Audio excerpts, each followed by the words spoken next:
so those are always a little tricky to navigate. So I'm sure people might continue to trickle in, but we can go ahead and get started. Thank you guys for coming to this morning. This session is called Marrying the Personal and Political in Creative Nonfiction.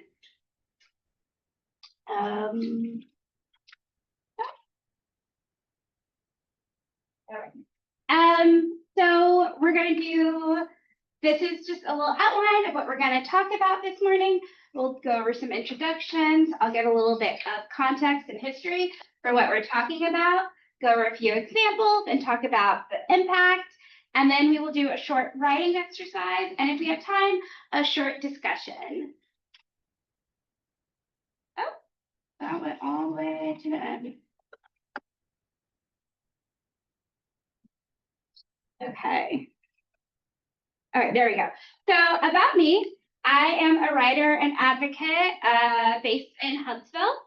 I've worked in politics for since 2009 in all sorts of capacities, from mayoral races to presidential races, and now I work for a statewide policy organization. And I've been writing and publishing creative nonfiction since 2020. I do a lot of personal essays and also some cultural criticism. I've been published in Roxane Gay's newsletter, The Audacity, and the arts magazine, Burnaway. And I wanted to, since there's just a few of us, I figured we could introduce ourselves. So let's just go around and tell me your name, where you're from, and the favorite thing you've read this year so far. It doesn't have to be political or nonfiction, just whatever you've read. So let's start with you. Hi, my name is India Sells, and I reside in Huntsville, Alabama. And it's a shame I can't tell you anything I've read this year. It happens. Absolutely no shame in that. I mean, I read the Bible all the time. I read a lot of excerpts online. I read the Atlantic magazine. Then you've been reading. Yeah, I thought you meant like a book. Oh, no, it doesn't have to be a book. Yeah, it could be a full, just. Oh, I read tons of articles. Yeah. Awesome. My name is Susan Davis, and I also live in Huntsville. And I am listening to a novel by Gail Honeycutt called Eleanor Oliphant is Completely Fine. And I'll just say that it cracks me up. And that's not easy. So okay, and it's a good audiobook, I guess. Yes, it's great audiobook, and the main character has just got a very unique perspective on the world. So nice. And you, sir? Alex Moore. I'm a novelist. When you're a writer, it's tough to read because you feel like you ought to be writing rather than reading. But currently, I've got several books I've started just to kind of get inspiration. I've gone back to James Bond, Ian Fleming, and I'm reading some of Lee Childs to see what he's successful at. You know, he's the Jack Reacher guy. That's kind of where I stand. Nice. You? I'm Jerry Cobbs. I'm from Decatur. I'm kind of writer adjacent. My wife is a poet, has a volume of poetry. My son is a playwright and has a contract working on a play. And I just support them mostly. But my probably most regular favorite reading is Heather Cox Richardson's daily Letters from an American. Okay. As far as a book, I've recently started Tears of Things by Richard Rohr. So. Okay, nice. Dave Ragsdale. I'm from Hendersonville, North Carolina. Wow. And I've just finished my first novella. It's historical fiction. I've got it to the editor now, and I'm looking for it to come out by September. And for that, I recently read Catcher in the Rye for at least the 7th time. Oh, wow. That's my favorite book. I read a little bit of everything. I know that feeling, going back to an old favorite. Rebecca Moore. I live in Huntsville. creative nonfiction. And I just listened to the audiobook of Heavy by Kiese Layla. Oh, yeah. Sarah Belanger, also from Huntsville. And I just finished a book called The Fearless Benjamin Lay about a abolitionist who was friends with Benjamin Franklin, and was also a little person. Oh, wow. I have your book on the beers. Well, hey! And I wrote a beer book. Love that. What a small world. Thank you. Yeah, so I think my goal is leaving this session, you will feel empowered to write and submit something that combines a personal story with a political stance. So as we get into that, I thought we could go over just a few terms that'll probably pop up as we're talking. And these are not necessarily dictionary terms. This is mostly when I say these things in the session, this is sort of the context or the meaning behind them. So creative nonfiction is a subgenre of nonfiction writing that includes literary and creative elements like narrative structure, metaphor, or speculation. So it's different than straight like science writing or news reporting or biography. You use creative elements to tell the story, but to tell the truth. And you might hear the term, especially when you're talking about political writing, of an op-ed, and that originally refers to opposite the editorial page in a print newspaper, but now that's sort of colloquially what you just call the opinion section of a newspaper. And most media outlets, especially newspapers, I know you mentioned The Atlantic, have some form of an opinion section or an op-ed section where you can submit as a reader of the outlet. And a personal essay is a type of creative nonfiction that explores a writer's personal experiences, thoughts, and feelings. And unlike a traditional essay, it tells a story or follows a narrative.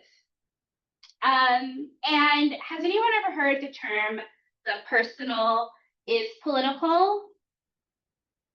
So yeah, so that is something that comes out of the second wave feminist movement during the late 1960s.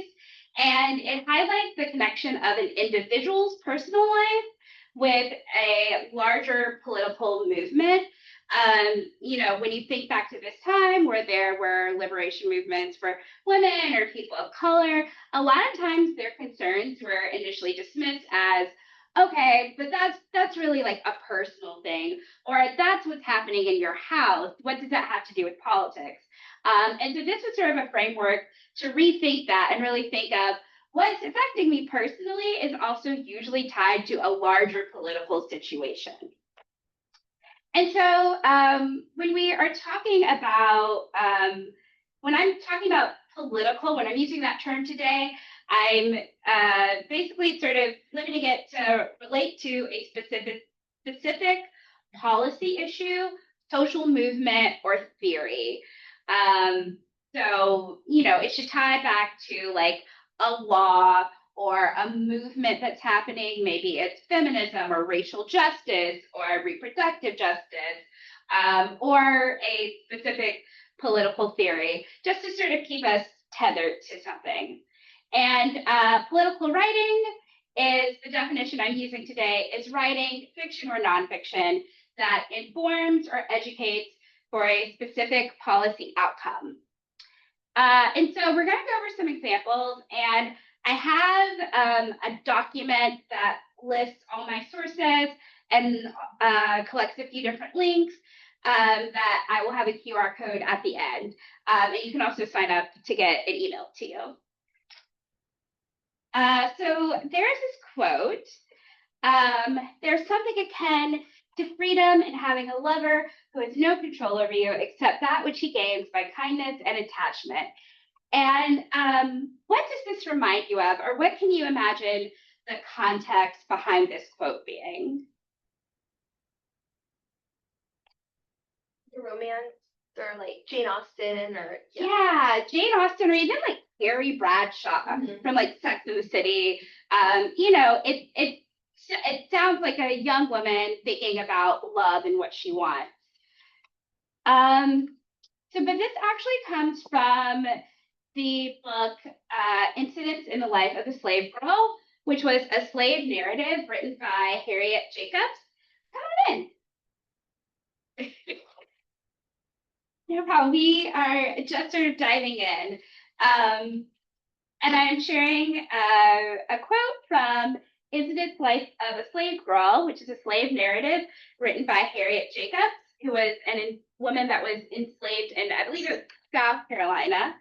And she has a very interesting story. I encourage you to read it. She actually was hiding in the attic of her grandmother's house for 7 years because her master had his eyes on her before she was able to escape to freedom. And so this was published in January of 1861, which is before the Civil War had broken out.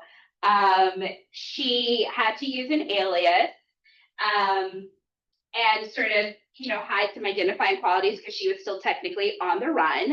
And it took her 4 years to get it published. For all of my writers out there, in case you're like, this is taking me forever, it has not changed apparently.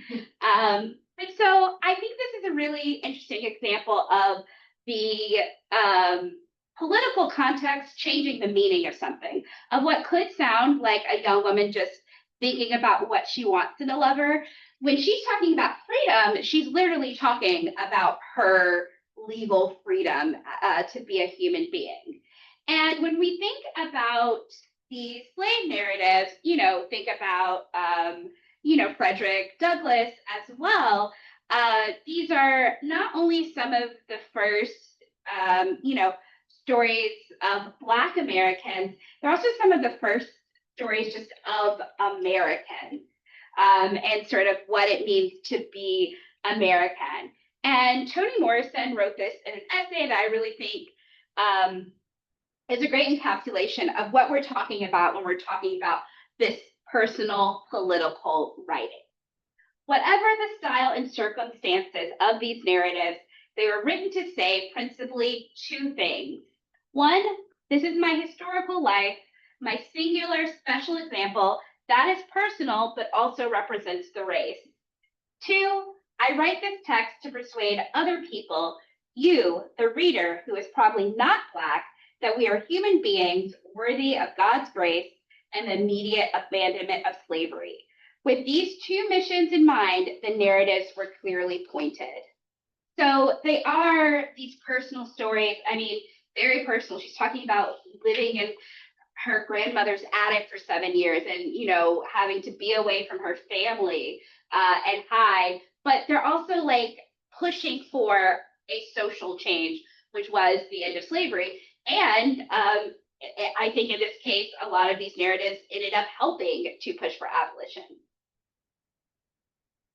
So I wanted to go over some examples of some more political writing. Again, like I said, they'll be linked to this doc. So this was a personal essay that was published in the magazine The Cut by the writer Kate Beaton. And it is infuriating and insightful and heartbreaking essay written by a woman whose sister died of cancer after being dismissed by doctors for years because she was young and healthy looking. And so she ended up dying of cancer in her early 30s. And it uses an emotional story to highlight a significant social problem, which is people, especially women or other marginalized groups, not receiving adequate health care. And with this, while there's not a specific call to action, the story itself is highlighting the issue and informing other people who may be going through something similar. Welcome. Come on in. Sorry. Oh, you're fine. We were just going over some examples of personal and political writing. And so I'm going to share, I don't don't think you can really see that top quote that well. But I'll share the bottom quote, which is, in the wake of Becky's death, I opened up to social media about her and received countless stories from people and loved ones of those who suffered needlessly when they went to the doctor and were not taken seriously. Years spent in pain written off as nothing. Becky wanted to help change things if she survived. The best we can do now is to tell her story and hope it makes a difference. Hope the narratives pile up until they can't be ignored anymore. And so that's important to remember, is when you are sharing your personal story, is even if it feels like you're just shouting out into the ether, people are going to hear you and they are going to resonate with it, and you never know whose life you can change. And then another piece of creative nonfiction I wanted to share, In the Dream House by Carmen Maria Machado, which is a memoir, and it details one woman's experience of domestic abuse in a queer relationship. And this memoir really puts the creative in creative nonfiction. Each chapter is told as a different literary motif. So, for example, the dream house as noir, or the dream house as fairy tale, or the dream house as metaphor. So it's very interesting, and in a way, from what I've read, it helps the writer sort of deal with her trauma and writing it in such a creative and unique way. I really love this memoir. Just if you are interested in like seeing what creative nonfiction can do, I think this is a great place to start. But so she tells this person's story using the literary devices, but throughout she also incorporates statistics, not, too much to make it too heavy, but just enough to lend a little bit of weight to it, which I think is really important when you're doing this type of writing. Is you want a little bit of evidence for people that might be curious, but you don't feel the need to feel bogged down in it. And then I would be remiss to get up here and talk about people's personal stories unless I was willing to share my own. So this is a piece I actually had published in Reckon in 2022. When the Dobbs decision, which was the Supreme Court decision that was going to overturn Roe v. Wade, was leaked, I got to writing. At the time, I was going through fertility treatment, and that decision really hit me hard. Just as a woman of reproductive age, I thought what that might mean for me if I was to get pregnant. And I realized that because of that, I had a unique perspective on this issue, the topic of abortion. And so I wanted to write about it. And so, this piece, it's incredibly personal. It's talking literally about like the physical sensations in my body during this time. But it also mentions like the statistics of, maternal mortality in Alabama, which especially for Black women is very high. It's talking about our sort of systemic healthcare issues, and also just the cause of reproductive rights. And when I published this, I sort of did it like secretly. I was like, oh, I don't know if I want like everyone knowing that I'm going through this. But also I felt the urge to like tell this story. And I had so many people reach out and tell me that they were having similar issues, that they were thinking of moving or pushing off motherhood because they felt, unsure about how these laws were going to impact them. And so again, you never know what your words can mean to someone.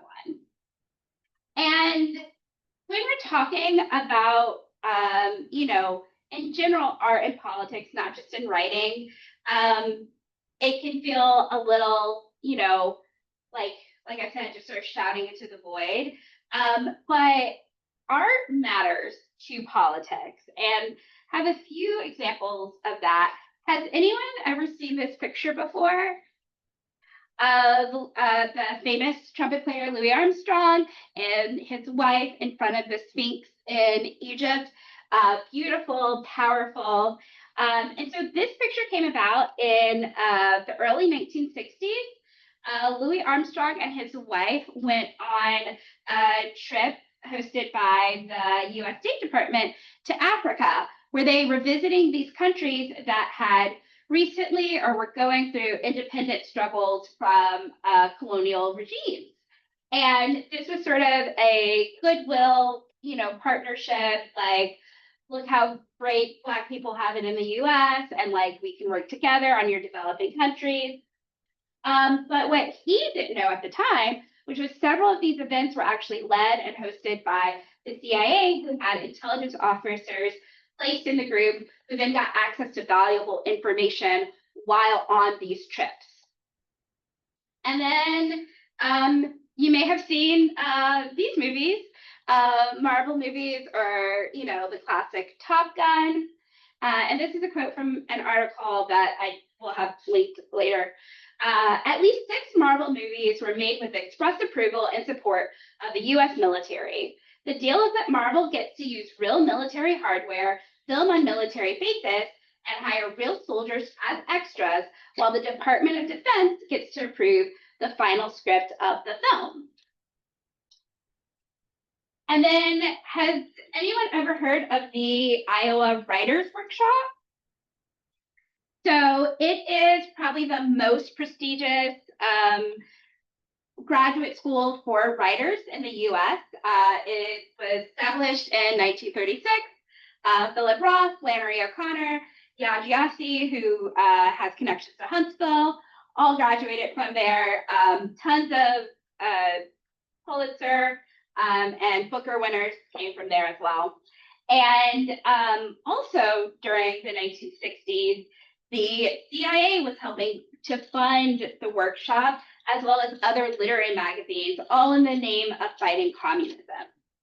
And so these stories aren't to be like conspiratorial, but to remind us that art has political impact, or else our government would not care about it so much. So think of that when you are sharing your story, is that it has an impact. The stories we tell have an impact. And I have a couple of more specific examples of that. So there's an organization called Cover Alabama that works on expanding healthcare access in Alabama. And in February of this year, there was a bill proposed that would have required that a child covered by Medicaid be placed on a non-custodial parent's health insurance when available, regardless of whether or not the parent could afford it. The bill would have also required Alabama Medicaid to sue parents who did not do so for their child. And there's a woman from Birmingham, Angelica McCain, who shared her story as a domestic violence survivor with the sponsor of this bill to say how this bill specifically would hurt her and her family. It would force her to interact with her abuser. It would take away health care from her kids. She had a daughter who had an illness. Medicaid had already helped cover $200,000 of hospital bills for the family. And this would put them in a bind. And because of her sharing that story with that lawmaker, he changed the language of the bill. And eventually, he didn't even continue to push the bill forward. He just realized that there was an unintended consequence of it, but no report had changed his mind at that point. He needed to see a real person and hear a real story.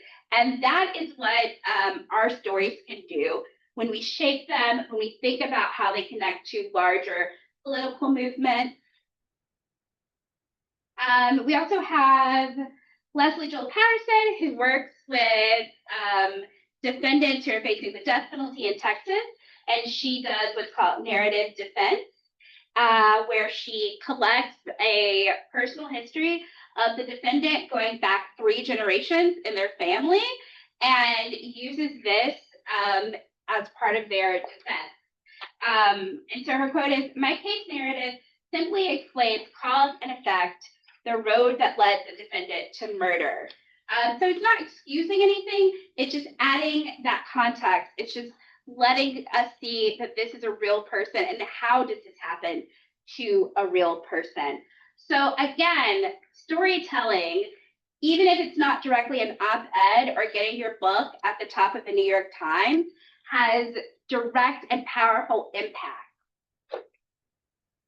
And so, yeah, so we have some time. So we're going to do a short writing exercise. I think all in all, this should take about 15 minutes. So you're going to think of a time when you thought, that's not fair. Go back to that memory, get it locked in, and then you're going to name one sight, one scent, one sound, one taste, and a physical sensation you felt during this. So this is all about your body during this moment. And I don't know if I should break this up. We're just going to go for it. I'm going to let you guys write it as you feel like. Okay. And then think about what thoughts you had about this memory in the moment and as time goes on and now. How do you reflect on it? How would you have acted differently? What do you know now that would have changed your perspective? And then how did some aspect of your identity affect how you felt about this moment? Maybe your race or gender or class. Were you a parent? Were you married or single? Did that change how you perceived it or how you were treated? And then identify what larger political moment this memory connects to. Did you think of it politically at the time? How would a different policy or even cultural or social sentiment have affected you? So yeah, let's take about 10 minutes and jot down a little bit using this as a prompt.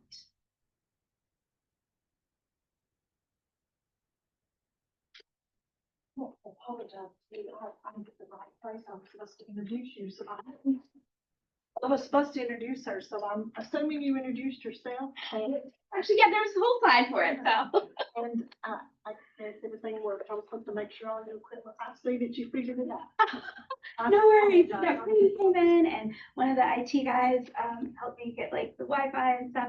So you're so good. Well, I apologize, I went the wrong place. No worries. But I did enjoy, I'm glad I got to listen. Thank you.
So yeah, if you're working through these questions, if you're stuck or something, move on to the next question.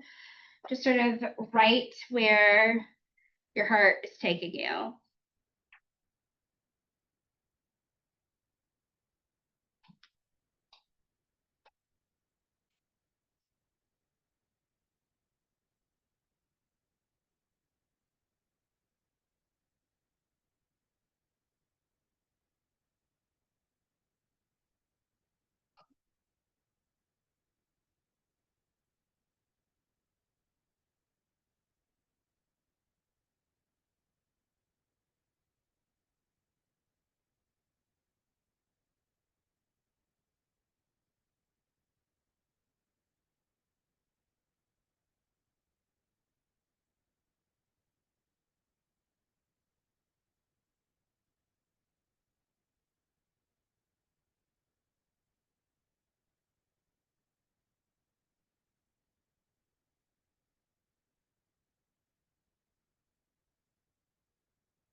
We'll take about 3 more minutes.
How are we doing? Do we want a couple more minutes?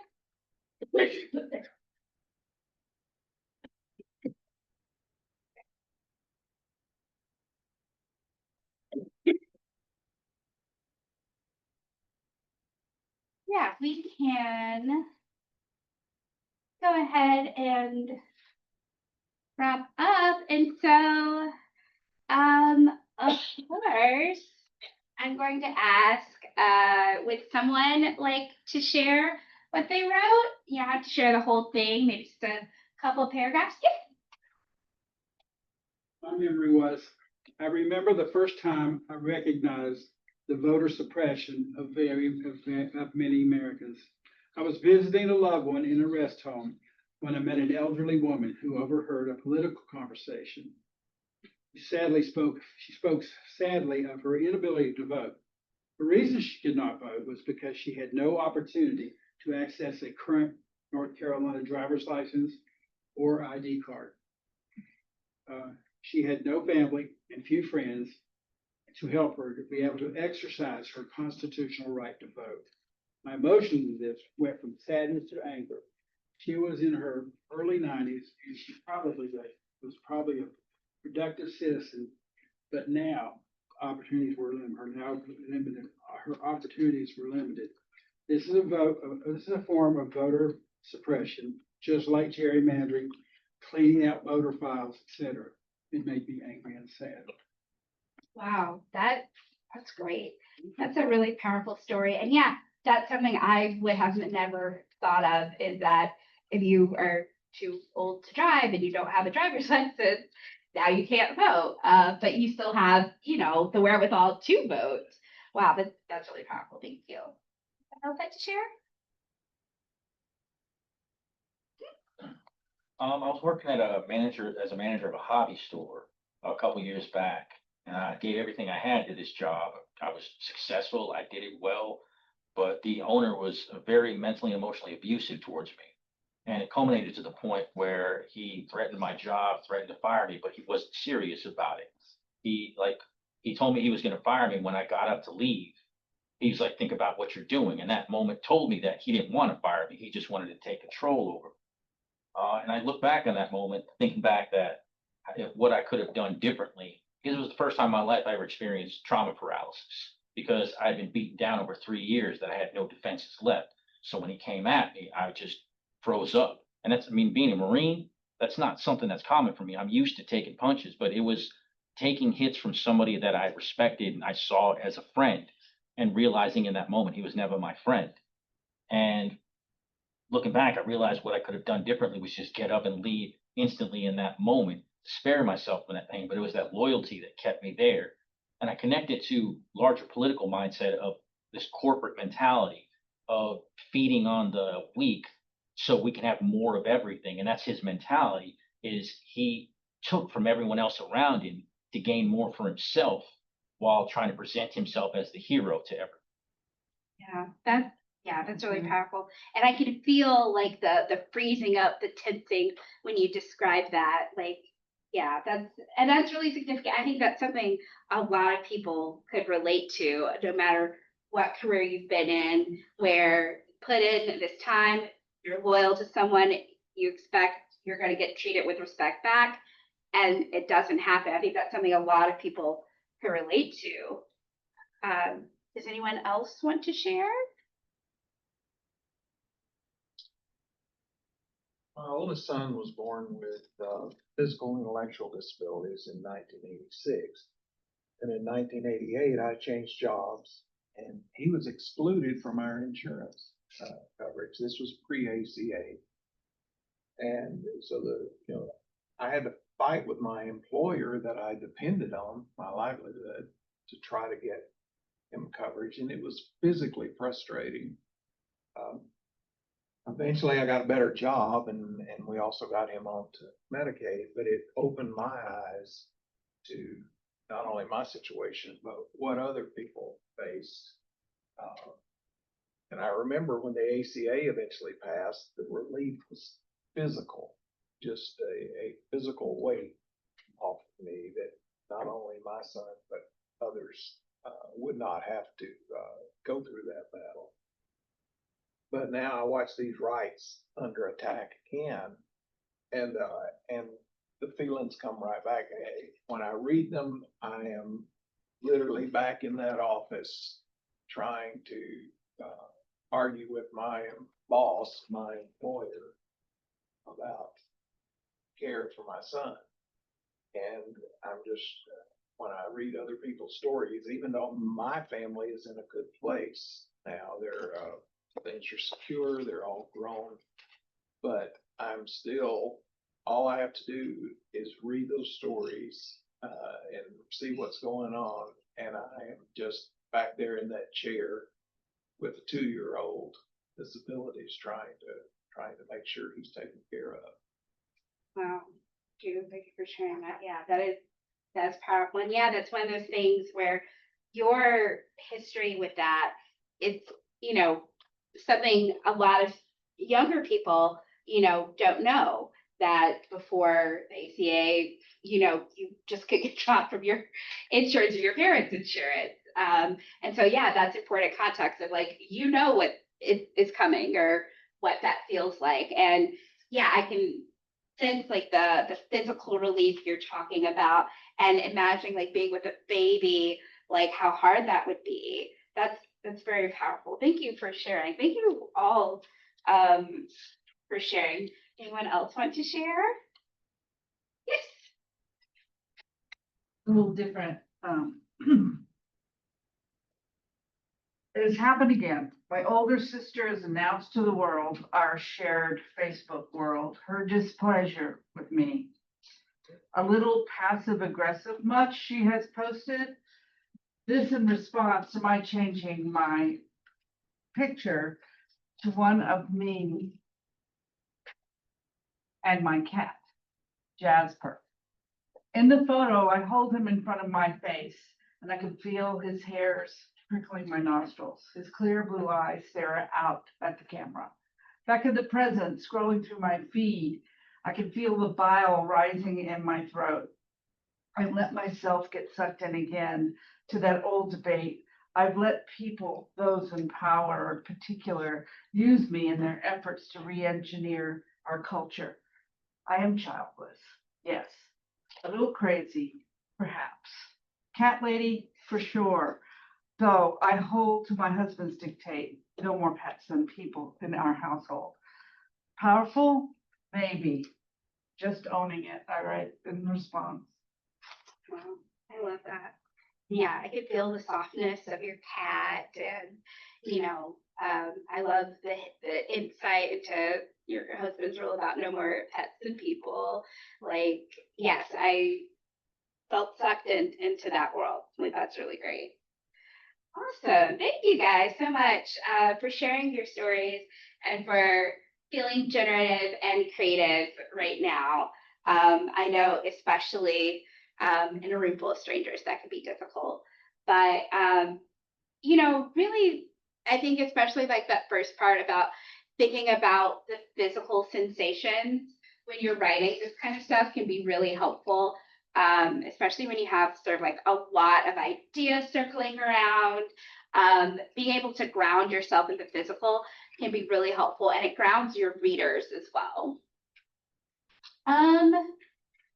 So before we get to this discussion, I was going to say, as you're leaving, wanted to encourage you to, one, continue to write as much as you want. I know you mentioned earlier it's hard to read when you're a writer. I personally consider reading as part of my writing practice. I'll go ahead and, say I'm, down the line, I'm contributing to what I produce as a writer. So continue to write and read. And eventually, think about pitching your story to a media outlet you trust. Think about where you get your news from. Maybe it's AL.com, maybe it's the Pullman Times or the Athens Courier, maybe it's the Atlantic or the New York Times. All of those places allow you to submit. It might not get published right away, but they allow you to submit and you never know what could happen, especially if you've taken some time to really work on something. And you never know what unique perspective you might have as a parent who went through that pre-ACA. You might have a unique perspective that other people haven't been sharing up until this point. And also consider sharing your story with an organization for a cause that you care about, whether that is healthcare or reproductive rights or environmental rights or racial justice. Any organization that maybe you're already supporting probably would love to hear from you.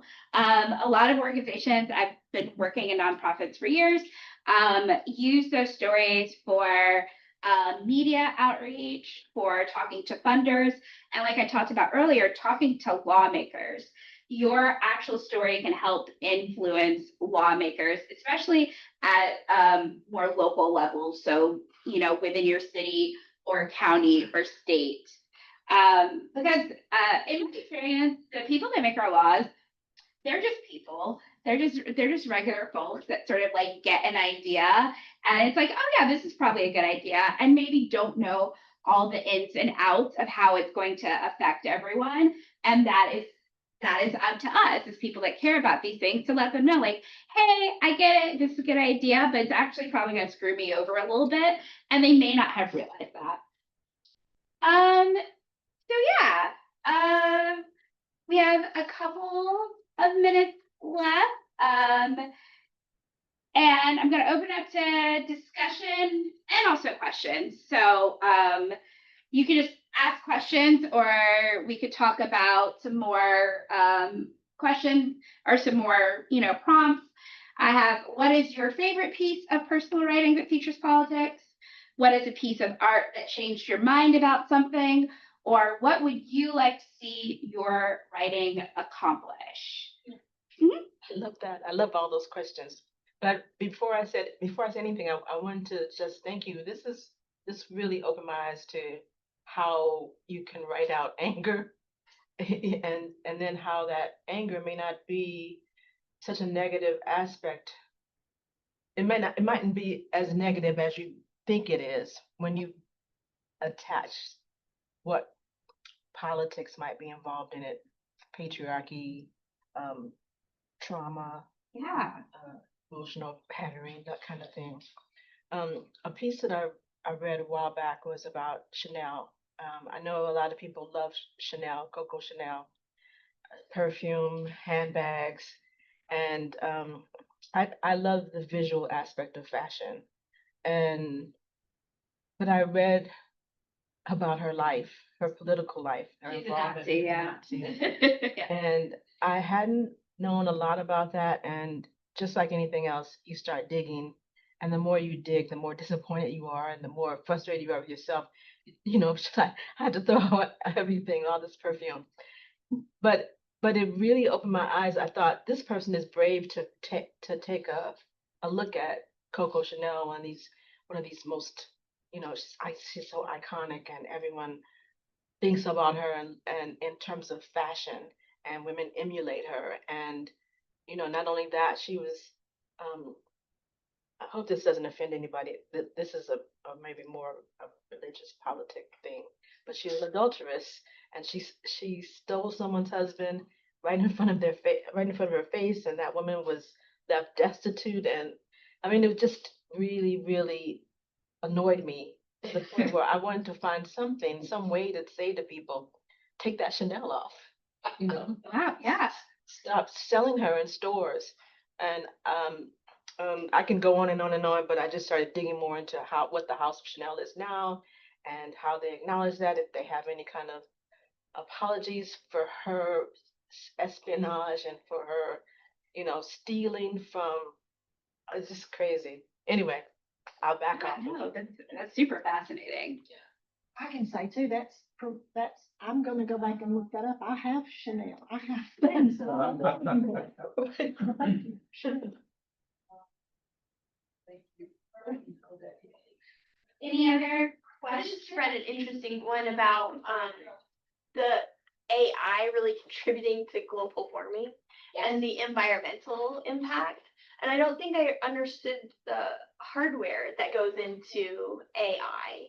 And so that was really interesting. And it was a lot of personal stories of people that live in towns that have these giant centers and the physical impact that it had on them. And that made a big difference to see it through their lives. Yeah. Yeah, it might change your mind going forward, and depending on where that's published, that could be thousands of minds changed about something. I don't know if this falls exactly in line with the second question, because it's not a piece of art, but it's an art form. And it was coming across, because I wrote a book. I don't enjoy writing at all, but I was so compelled to write because of the idea.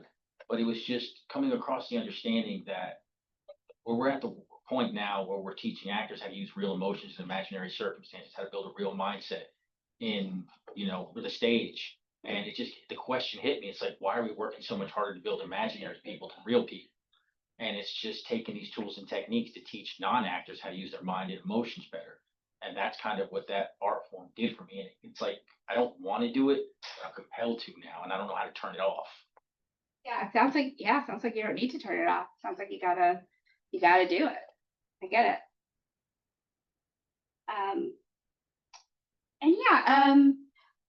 I think we are technically at time. I was gonna say, so I have this QR code, it has links to all my sources. I also included some pitches to media outlets that have been successful for me.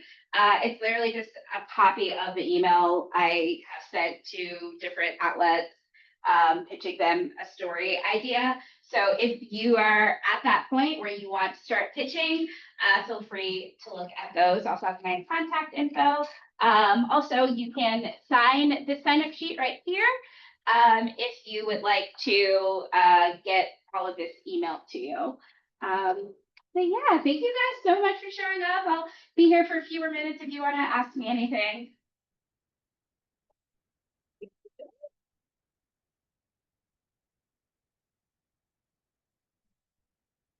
Well, I guess.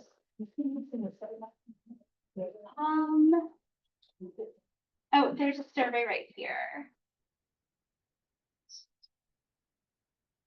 Oh yes, there's also a QR code for a survey for how I did right here.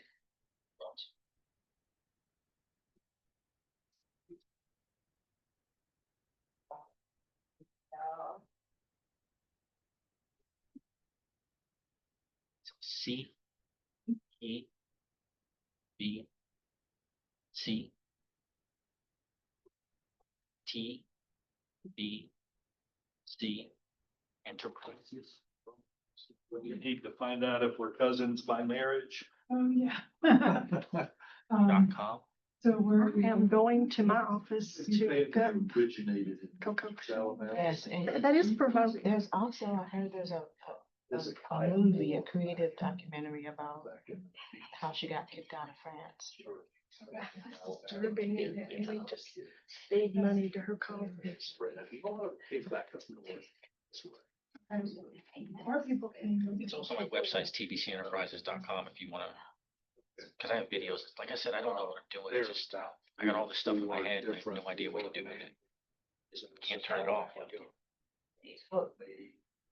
Just something related. Put my name down. That was working. Oh, okay.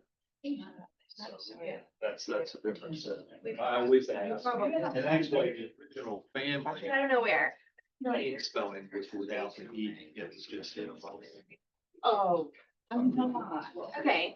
I mean, I know. But I know lots of people. Yeah, I know. I feel like we've been. Well. Oh. Okay. We always ask. We can't do that. Right, no. Okay. Well, very good. Yeah. Yeah. Oh, Like something like, now I get it. Because I don't know how to. You're right. Yeah. Thank you. gotcha. This is your first time. That's, yeah. Never, I just, Thank you. And there's your, oh, thank you. Thank you. I've just picked up. Yeah, you something have. else, so I don't want to. You'll miss, you know, Neil? Thank you. we'll see it right.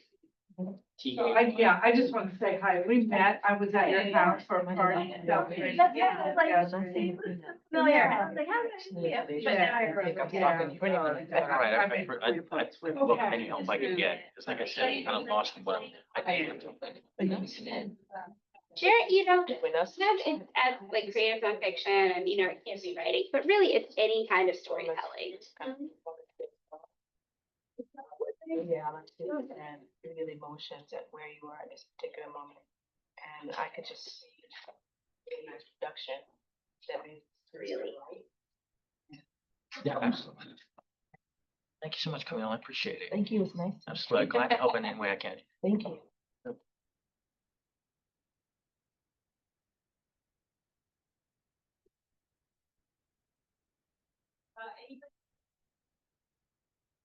Wow.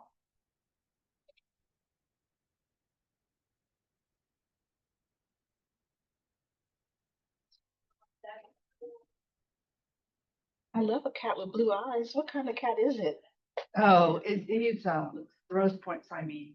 Oh my goodness. Your only He's baby? the handsomest thing in my life. And he's the only one you have? Yeah, that's the only one I have right now, but I. I dropped one. I thought I dropped something, but I couldn't see it at first. But now I see it. I would have really missed this.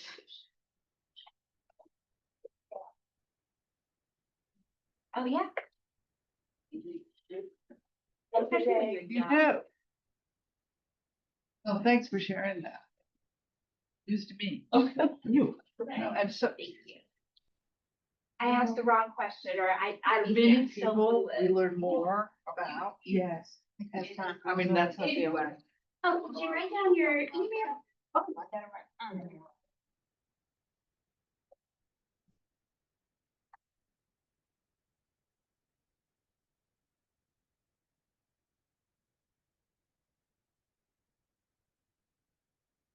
Oh, wait, I can send stuff. Thank you for seeing that. Thank you so much.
Excuse me.